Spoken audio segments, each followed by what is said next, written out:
Now that Shadow has released their information on their new hardware tier, we wanted to speculate on how well this would improve performance. Now if you're unaware, Shadow just released their Shadow Spotlight, in which they showcased the plans they had for the next Shadow tier and their new business line of cloud PCs. We wanted to see how well these hardware upgrades stacked up. Want to see what we came up with? Let's start with the processor first. Now Shadow is promising the AMD EPYC 7543P, which is a 3rd generation EPYC server CPU. This CPU actually has 32 cores and 64 threads, but each user will only be using 4 cores and 8 threads. This means there will be 8 users per processor, max. Now what I found interesting was that this updated processor is actually better than Amazon's EPYC 7R32 CPU. The benchmark scored higher, as you can see here. The 7R32 does have more cores and threads though.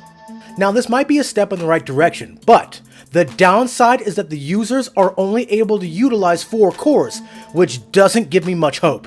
We'll have to do a full test when we get access to truly see the power here. Now on to the meat and potatoes, the graphics card.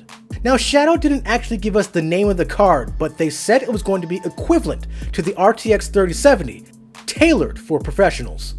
This makes me believe that they will still be using the Quadro line as they're using now, as the Quadro line is more made for professional workstations. So I'm guessing it's going to be the Quadro RTX 5000. This is about equal to the RTX 3070, but that's a Turing architectured card from last generation 2000 series. But the newer Quadro A5000 is an Ampere grade card like the RTX 3070, so that would make more sense. But here's the problem. They also said the graphics card would have 16 gigabytes of memory.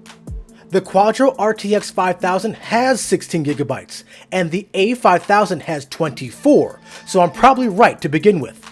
Now they mentioned the AMD Radeon Pro V620, which is kind of a newer version of what Stadia is running, along with the PlayStation 5 and the Xbox Series X.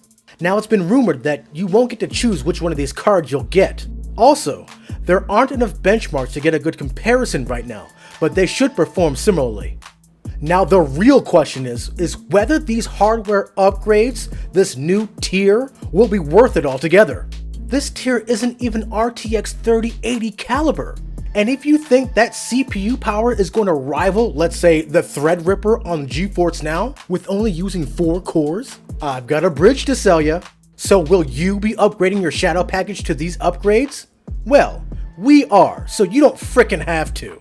As soon as we get our hands on this new hardware, we'll be doing our benchmark as we normally do, so you'll be the first to know if it's good or not.